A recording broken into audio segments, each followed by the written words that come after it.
भारत देश में उगाई जाने वाली धान एक प्रमुख फसल है और कश्मीर से लेकर कन्याकुमारी तक किसान इसकी खेती करते हैं।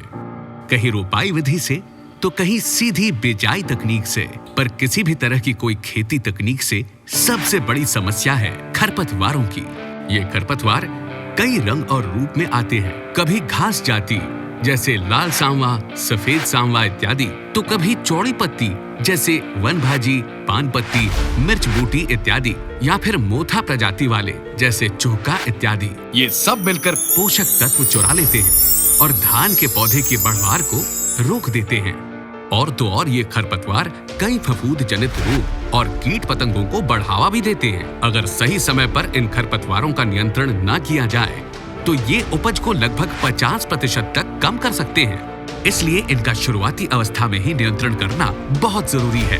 आज किसान भाई खरपतवारों से मुक्ति पाने के लिए कई बार खरपतवार नाशक का स्प्रे करते हैं, खेतों की निराई करवाते हैं, पर फिर भी मनचाहा परिणाम नहीं मिल पाता और सब कुछ नामुमकिन सा लगता है।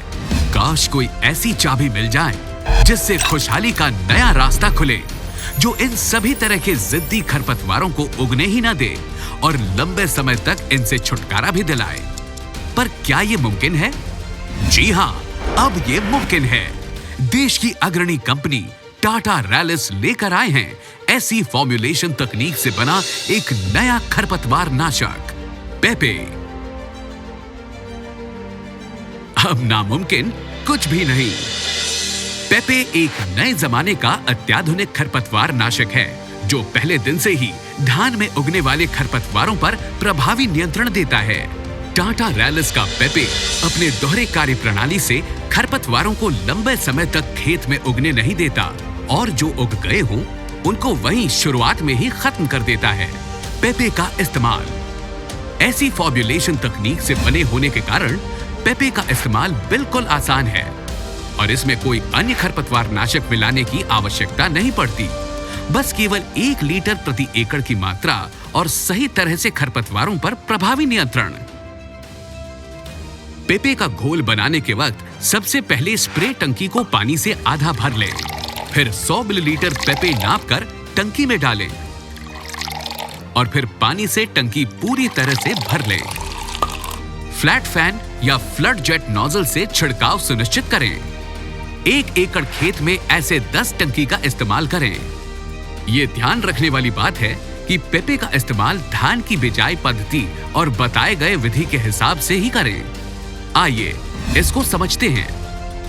अगर धान की खेती सोखा बोनी या खुर्रा बोनी विधि से कर रहे हो तो इस बात का ध्यान रखें कि बुआई के बाद धान के बीज मिट्टी से अच्छी तरह ढके हुए हों ताकि स्प्रे के वक्त धान के बीज पेपे के सीधे संपर्क में न आए। पेपे का इस्तेमाल धान की बुआई करने के दिन से 3 दिनों के अंदर सुनिश्चित करें। वहीं अगर बुआई खेत तैयार करने के बाद यानी लाई चोपी विधि से कर रहे हों तो बुआई के लिए बीज को 8 से 10 घंटे भिगोकर अंकुरित कर लें और बुआई करने के लिए अंकुरित बीज का ही इस्तेमाल करें। पेपे का छिड़काव बुआई करने के 6 से 9 दिनों के अंदर करें, जब धान पूरी तरह अंकुरित होकर खेत में जम जाए। स्प्रे करते वक्त यह सुनिश्चित करें कि खेत में स्प्रे वाली जगह पर कहीं भी पानी न जमा हो। स्प्रे करने के 2 से 3 दिनों के बाद खेत की नमी बनाए रखने के लिए जरूरत के हिसाब से सिंचाई अवश्य करें। पेपे को मिला है किसानों का भरपूर विश्वास, क्योंकि पेपे के मात्र 1 छिड़काव से आपको मिलता है ऐसी फॉर्मुलेशन का भरोसा। पहले दिन से ही सभी तरह के खरपतवारों पर लंबा नियंत्रण, कई तरह के खरपतवार नाशक मिलाकर बार बार छिड़काव करने के झंझट से मुक्ति, चूका जैसे मुश्किल खरपतवारों से छुटकारा और साथ में बेहतर उपज का भरोसा। इसलिए तो कहते हैं अब नामुमकिन कुछ भी नहीं। टाटा रैलिस का पेपे।